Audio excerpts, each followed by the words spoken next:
Hello and welcome to this video course on ranking your YouTube channel higher. All right, so this is video number 1, and this is going to be the introduction to the YouTube video traffic course. Now, before we talk about the course, I want to make sure that you're in the right mindset. So I want to say that the goal here is to focus on building a brand. If you can start thinking that way, you're going to have a long-term strategy which will actually help you not only in the YouTube traffic and getting ranked on YouTube and getting natural organic traffic and all of that, but it'll also help you in many other ways as well. Now, while that may not make a lot of sense right now, it will in just a second. Now, this is not about throwing hundreds or even thousands of backlinks at your YouTube channel properties or videos. What you really want to do here is to focus on quality and not quantity here. And by doing that, it will actually help you in the long run, as you'll just see in just a minute. So before we get started and talk about the course, what I want to do now is give you a quick overview of what's inside this video course. Video number 1 is the introduction, of course. Video number 2 is what this is not about. And I want to make sure that I cover this because a lot of times when we talk about ranking on YouTube or Google or getting traffic or of any sort, there's a lot of assumptions that are made. So I want to make sure that we cover those assumptions and possibly roadblocks that are blocking your way. Video number 3, we'll talk about what Google wants and the strategy. If you understand what Google wants, then it'll make more sense on what the strategy is all about and how to implement it correctly. Video number 4, we'll talk about the ring, which is the strategy here. And of course, video number 5, we'll talk about how to automate the ring. Video number 6, we'll talk about account creation. And video number 7, we'll talk about how to outsource the account creation and the very tedious process of building the ring. And of course, video number 8, we'll talk about testing this out. And while that might seem a little bit simple, it really is and does take some time to make sure that everything works. So with that said, let's talk about getting started and what you're going to need. You're obviously going to need a product or service to sell. You're going to need to have a YouTube channel. You're going to definitely need to have money to outsource. If you do it yourself, it's going to take about a week or sometimes 2 weeks. But once it's set up and is good to go, then everything is automated. But at the end of the day, your time is valuable, so I recommend just outsourcing this process. But knowing how everything works and all of that will allow you to teach whoever you outsource this to, or you can pick and choose people that we will recommend that we have used personally to set things up for you as well. So with that said, let's move on to video number 2. Hello and welcome back. This is video number 2, and we're going to talk about what this is not. One of the biggest mistakes that we see a lot of people make is they assume that they know certain things, they know the strategy, they bring in what they already know and what they've seen work, and automatically assume that that is what the strategy is about. But by doing that, what ends up happening is we see that people set themselves up for failure. And we don't want that for you. We want you to be able to succeed as much as possible. So that's why I'm covering what this is not. All right. So to ensure that you're able to successfully implement this strategy, we want to discuss things that you do not want to do. So as I mentioned earlier in the previous video, this is not about throwing hundreds or even thousands of backlinks at your YouTube channel or at your properties. In fact, YouTube has become very, very smart in figuring out if you are actually gaming the system. So what we're trying to do here is think of a strategy that works long term. So you want to focus on quality and not quantity here. It's better to get a few backlinks that are of quality rather than getting thousands of backlinks that don't even relate to your content. And we're not talking about automated softwares either. So like I said, Google's very smart in figuring out how to detect fake backlinks or computer-generated backlinks. They're able to detect patterns. So what you're trying to do here is not follow any sort of pattern whatsoever. You want to make sure that it looks natural as possible, because otherwise Google will penalize you in the future. May not be this month, may not be this next year. It may be the 2 years later kind of thing, or it might be even this month. So what you really want to do is focus on a long-term strategy that is going to last. Now, obviously, we're not going to know exactly if the strategy is going to last or not, but part of the strategy is figuring out what Google wants and fulfilling that. Now, one secret to knowing whether a strategy will last or not is to ask yourself these questions. So this strategy, along with other strategies, you should ask this question over and over. Is this a shortcut? And does this seem spammy? And best of all, will this upset your visitors? So the people that are coming to your YouTube channel via google.com or any other site, is this going to upset them? Because if it does, then guess what? Google is not going to like what you're doing, because they care more about the people that go to Google or go to YouTube and type in a keyword. They care more about them because they are who they are catering to, essentially. So now that that is out of the way, let's discuss what Google wants, which is really the crucial step in understanding why the strategy will work. So now that you have an idea, don't upset the visitors. If it's spammy, if it's a shortcut, this is going to upset them, right? So what is it that Google wants in relation to this? Well, we'll talk about that in the next video. Hello and welcome back. This is video number 3, and this is all about what Google wants and the strategy. Now, we don't know exactly whether this is true or not, but based on the data that we have seen and based on the data that not only has worked for us, but for many others, is that Google likes brands. Now, it's not necessarily that they are particularly liking brands because brands make a lot of money or anything like that, but what we've realized are certain variables that make a brand stand out. So they don't exactly go out and tell people that they like brands, but based on the data that we've seen, we have seen brands rank better. So why is that? Why is it that Google seems to rank brands better? It's because brands last long term, and they oftentimes provide value. Remember, going back to what makes the visitors happy, it's the value that they are offering, right? At least the majority. So you'll notice that brands tend to have a really good following of fans that love their content. So why is that important? Well, their concern isn't really necessarily the brand, but giving people that are searching certain keywords on Google or YouTube, giving them what they want. Now, you'll notice that brands attract a consistent following as well.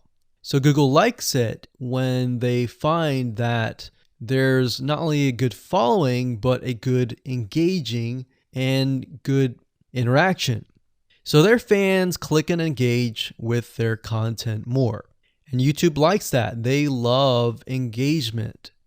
If you take a look at videos that rank really well, you'll notice commonality. And you'll notice that they have a lot of likes, they have a lot of comments. Essentially, they have engagement. And engagement is essentially the currency of YouTube. So whether somebody gets a bad comment or a good comment, a comment is a comment. A comment essentially, if you think about it, is worth about $1. Now, we're just saying that because it's like currency, engagement. Now, this means there is a higher CTR, or in other words, click-through rate. So if you have fans that really love a specific brand, they're most likely going to come back over and over again, right? So higher engagement is what Google likes to see. Higher engagement means that the fans really like the content. So this is based on the data that we have received and based on the data that we have observed. So the strategy here is to make sure that you look like a brand and you do backlinking like a brand. Make sense?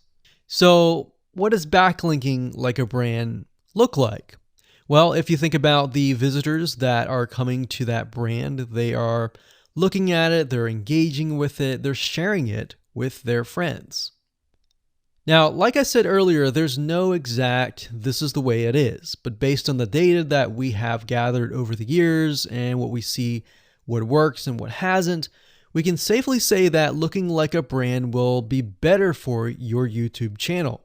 And of course, gathering a fan base and a good following that is interacting with your content is also key.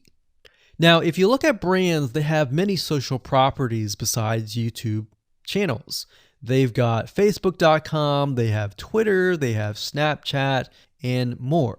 So it only makes sense for your brand to have the same properties in your brand name and interlinking to each other, right? So let's say, for example, that you upload a video to YouTube. Then it's going to make sense for you to post that same YouTube video or share it via Facebook, Twitter, Snapchat, and more. So essentially, we're interlinking them together.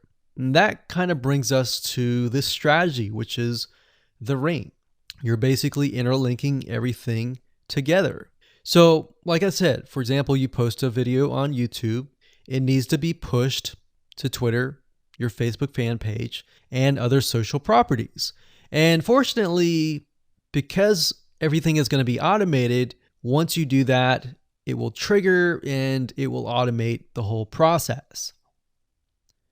So it makes sense because your fans will be located at these different social properties. So some people will be at Facebook, some people will prefer Twitter, and some people will prefer maybe Snapchat or Instagram and other social properties. But if you think about it, it sounds very time consuming and tedious, right? And yes, it is, but once everything is set up, it will actually make your life a lot easier. But like I said, don't worry, we're going to show you how to speed things up with a few dollars. So with that said, let's move on to video number 4. Hello and welcome back. This is video number 4. And we're going to talk about the ring, which is the strategy. So in the previous video, we discussed why having different social media properties interlinked together can help Google see you as a brand who is sharing your content to your audience. In other words, these aren't just random backlinks, but links from big sites that are branded towards your company. And this is why this is super targeted and is much more powerful than a simple backlink.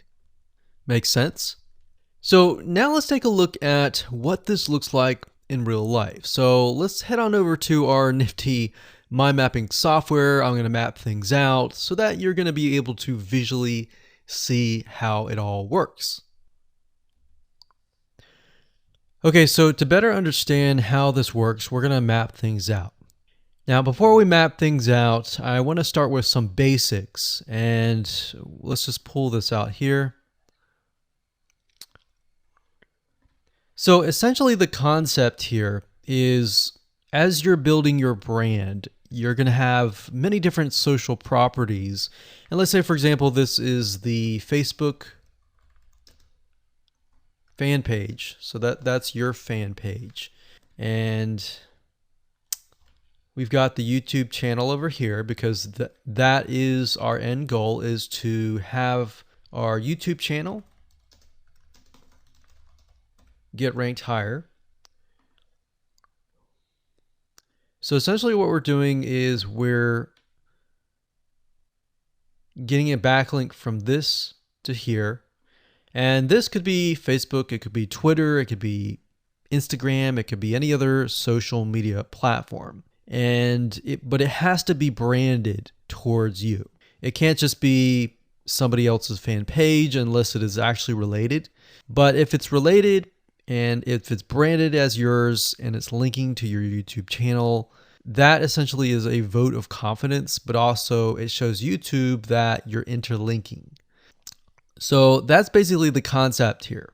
Now, if we dig a little deeper, basically what we want to set up is every time we upload a YouTube video and it gets posted, maybe it gets posted publicly, what ends up happening is we push that YouTube video and get it embedded onto the Facebook fan page, the Twitter page, the WordPress page, and all of that.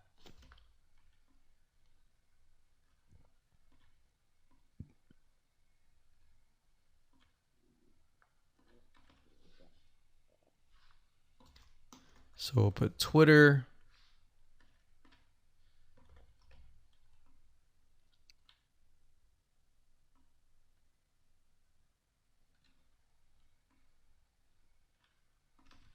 And we'll do WordPress.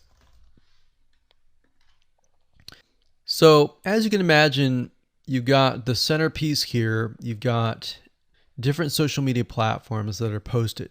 Now, there isn't necessarily a set rule where you have to post it to X amount of social media properties. It can be 5, it can be 10, it could be 20, it could be different social media platforms. But in order to execute this and get it correctly, you will need to make sure that the platform that we use to automate this process actually supports that specific social media platform. So essentially this is what works, and this is basically what it is. So obviously in order to get this to work, you'll need to have a YouTube channel, you'll need to have the Facebook fan page, you'll need to have all these items in hand. So you'll need to have the username and password and all that. And we'll talk more about account creation later, but I just wanted to give you kind of a gist of what everything looks like and the visual map of it all. Hello and welcome back. This is video number 5. We're going to talk about how to automate the ring. Now that you understand how everything is interlinked, how everything is connected, and how you can kind of be creative and make your own ring. So after viewing the previous video, you can imagine how tedious and overwhelming it is to have to maintain the ring, much less get it set up yourself. But lucky for you, there is a way to automate it once you have set things up. It's getting things set up is the tedious process. Now, there's a software platform called IFTTT, and there's another one called Zapier.com that allows you to automate the process of moving content all around your social properties. So you could take a YouTube video and have it pushed to your WordPress site. And by pushed, I mean have it embedded on your WordPress site and then have it shared on your Facebook fan page, your Twitter page, your Instagram, and all of that. So you have essentially what we call triggers that whenever the trigger happens, then something else happens. So what IFTTT stands for is if, then, this, that. So if this happens, then what kind of deal. Now, between the two, Zapier will cost you a lot of money after a while. A lot of times they'll give you some free triggers and zaps, which is what they call it. And beyond that, it will cost money. Whereas with IFTTT, it's just as good, but it's free. So let's hop on over and show you how IFTTT works. Okay, so if you head on over to ifttt.com, that's ifttt, 3ts.com, you'll see this page. You can go ahead and create an account, and you'll find a lot of really cool, interesting triggers, is what we call it, in ifttt. So what a trigger is let's say you upload a YouTube video, and then the system detects that the video has been uploaded. What do you want to happen after that happens? So if YouTube video has been uploaded, then post it to WordPress. Then after that, take the post on WordPress, maybe post it elsewhere, or post the YouTube video to Twitter, and so forth and so forth. So as you can imagine, this does get tedious, but if you map things out, if you know ahead of time what it's going to look like, then you can simply look at it and say, okay, I'm pointing YouTube to Twitter. So anytime video has been uploaded to YouTube, then it simply gets pushed or embedded into Twitter. So we need to make a IFTTT trigger for that. So to do that, it's very easy. All you have to do is go to My Applets up here, and you can do a search for applets. Now services over here, I'm not going to click that, but this tab here allows you to essentially connect to all the services that you're going to be using. So for example, as you can see here, I've got Tumblr to Weebly, RSS to Google Drive, a YouTube like to OneNote, YouTube like to Facebook page. And the reason why you might want to have YouTube likes is, let's say for example that you already have maybe 50 videos on your YouTube channel, but you want to find a way to get those videos embedded. So what we figured out is that YouTube likes is the way to go. So obviously you can't re-upload a video that hasn't already been uploaded and is already getting thousands of views. The way you go about it is create a YouTube like trigger so that you can simply like it, and then it gets posted to throughout your network. Now, as you can see here, you can easily get lost in the mix of everything. So that's why I said visually map everything out first, and then from that point, then you can simply go in and set things up. So like Blogger to Weebly, YouTube to Facebook, YouTube to Blogger, YouTube to Instapaper, YouTube to DIIGO, YouTube to Google Plus page via Buffer, and all that. And we got YouTube to Tumblr, YouTube to Twitter. So it can go on and on and on if you really wanted to, or you can simply pick and choose what you want and what you don't want and go from there. Now, in order to turn them on, you can simply click here to turn them on.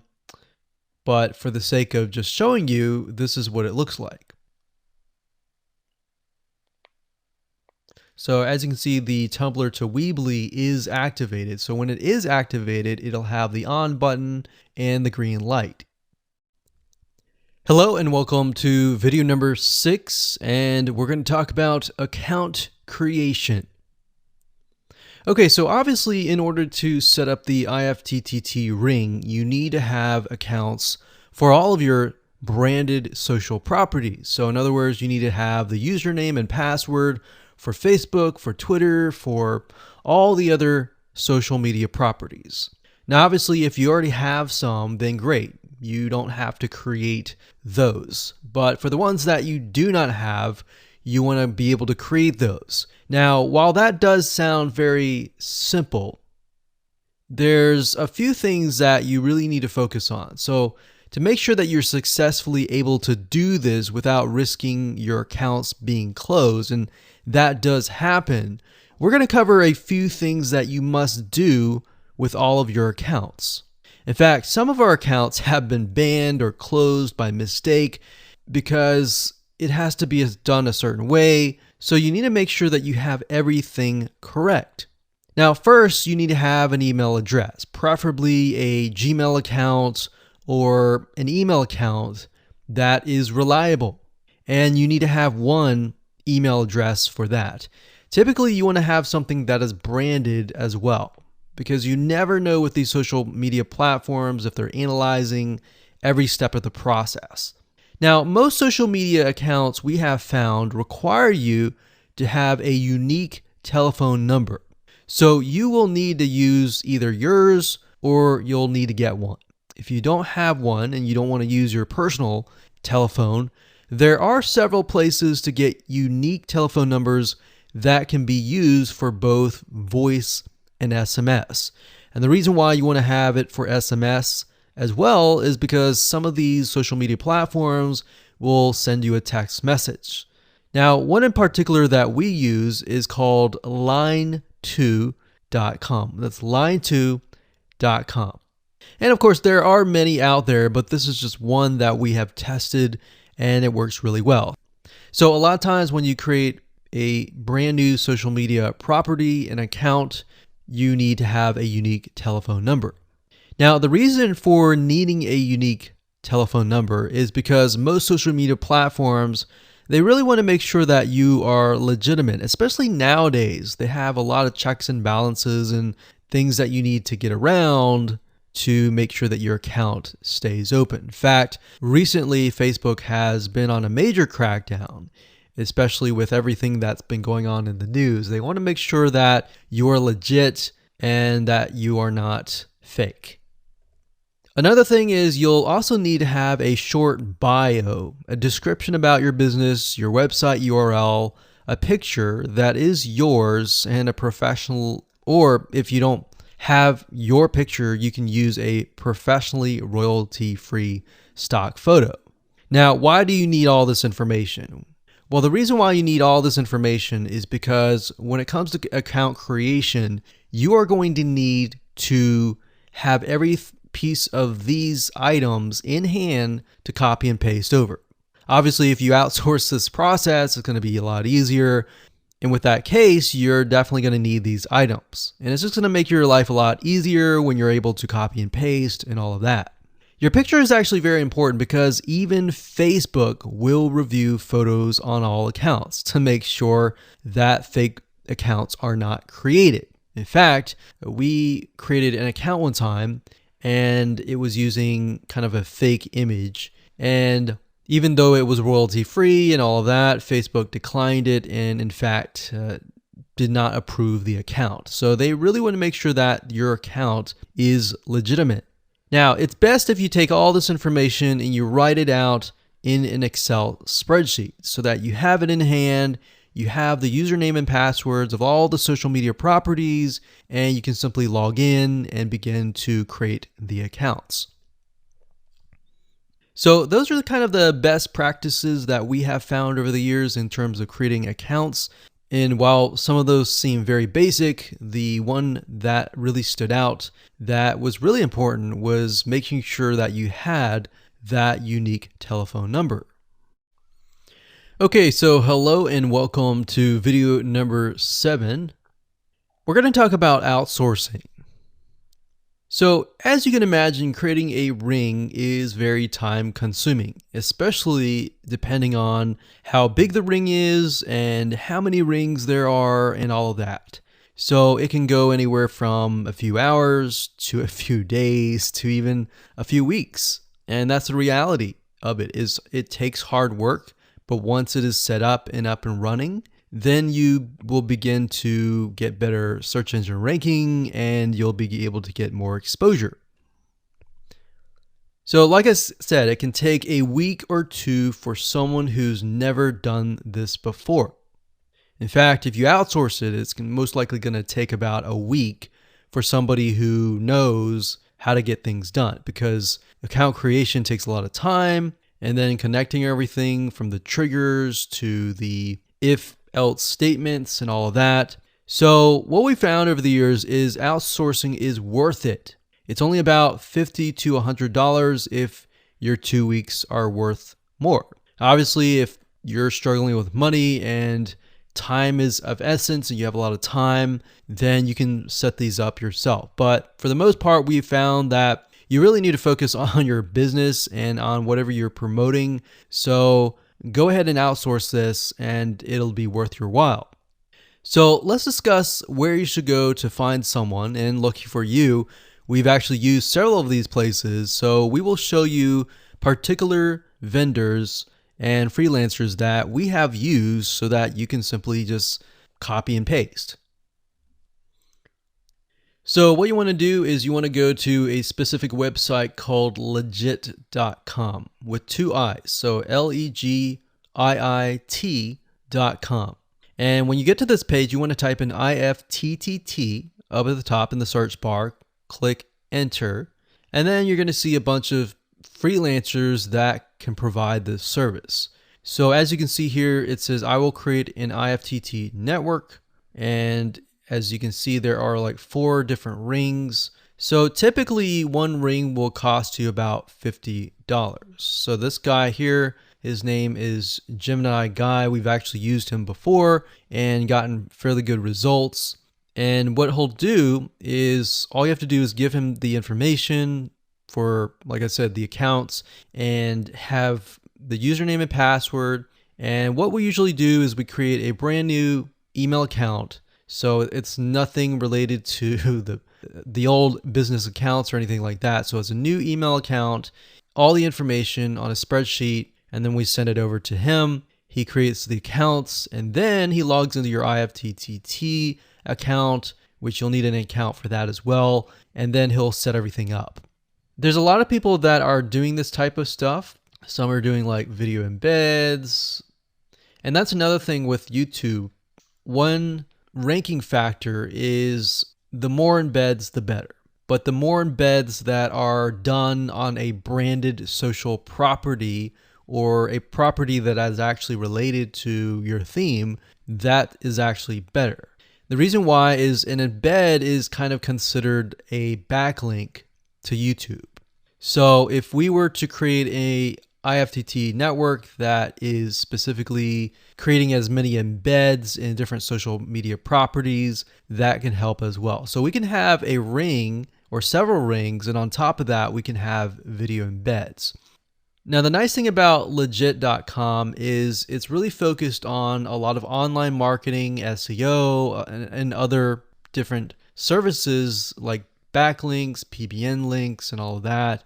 But what we found is you don't want to get too fancy. You want to start out slow and work your way up. Because if you start just throwing a bunch of backlinks or even video embeds right away, it doesn't look natural, right? If you release a piece of content, sometimes it can take a week or weeks until you start getting hundreds or even thousands of likes or engagement. So you don't want to throw thousands or even hundreds of thousands of backlinks right away, right? So that's not going to look natural. And going back to what we talked about earlier in the previous videos, does it look natural? If it doesn't look natural or doesn't seem natural, then that can be a problem. So legit.com is an awesome site to go to. And this guy right here, Gemini Guy, like I said, is someone that we've used. Now, obviously you can go to these other people and look at the reviews and see if they have good reviews and see what other people are saying. Hello and welcome to video number 8. This is all about testing and making sure that you understand how to test it to make sure that it works. Because I will say once these are set up, a lot of times, sometimes they work. A lot of times, sometimes one of the items throughout the line does not work. So I'm going to show you how to troubleshoot it. So whether you created the ring yourself or you hired somebody to do it, testing is very, very important. In fact, we outsource most of our rings, but yet we still have to go back and test it out. A lot of times when these freelancers are in the mode, they'll test it out, but they're really relying on you to test it out because they can't upload a YouTube video to your YouTube channel unless they have access. And a lot of times we don't give them access for, privacy and security reasons. So let's go ahead and discuss how to do that. So let's hop on back over to IFTTT and I'll show you how you need to test things out. Okay, so we're back at IFTTT, and what I recommend that you do is you open up the Excel spreadsheet that the freelancer gives you or that you've created yourself. And on that Excel spreadsheet, it should have your username and password and all the links to all of the accounts that were created. So in that case, how do we test it out? Well, obviously we're going to need to upload a video to YouTube. Now, I'm not going to do that now, but if you upload that, everything should work throughout the network. So the way you can test things out is simply by going to the websites that are in the Excel spreadsheet. So once you go there, if it has been posted, it works. If it's not working. If it's not working, then you'll need to kind of troubleshoot it. Either get the guy who created the ring to help you out, or if you did it yourself, this is basically what you need to do. So you need to check through and figure out what's not working. So if we found that the YouTube video is not being posted to blogger.com, we need to figure out why. So we need to go to the applet. So this in case is the YouTube like to Blogger. So it's a little bit different than the upload to YouTube channel. But if we click on that, you can see here that we have the applet that goes from YouTube like to Blogger. So if we click on this here, you can actually get a better view of what's happening. So basically anytime a YouTube video is liked, we create a post on Blogger, we put the title, we put all this. Now we need to figure out why. Usually a lot of times the reason why it's not posting is because it's not connected to the account. So you want to make sure that it's actually connected. If it is connected, then sometimes you'll need to look at, for example, this. Is it posting the title and maybe not the video? Or is it not posting everything? If it's not posting everything, it usually means it's a connection issue. If it is posting like the title, but not the body or the YouTube, then maybe it's the embed code is incorrect. So you can check that. So really what it comes down to is just trial and error. But if you really outsource this, it's really going to be a lot easier. But that's what we found to be the case in most of the time, is that the services are not being connected. And I will say IFTTT, sometimes it's can be hit or miss. And sometimes in that case, the services may or may not be working. And that's really reliant sometimes on the YouTube channel, the social media platform, and all of that. So hopefully those tips can help you along the way when it comes to testing.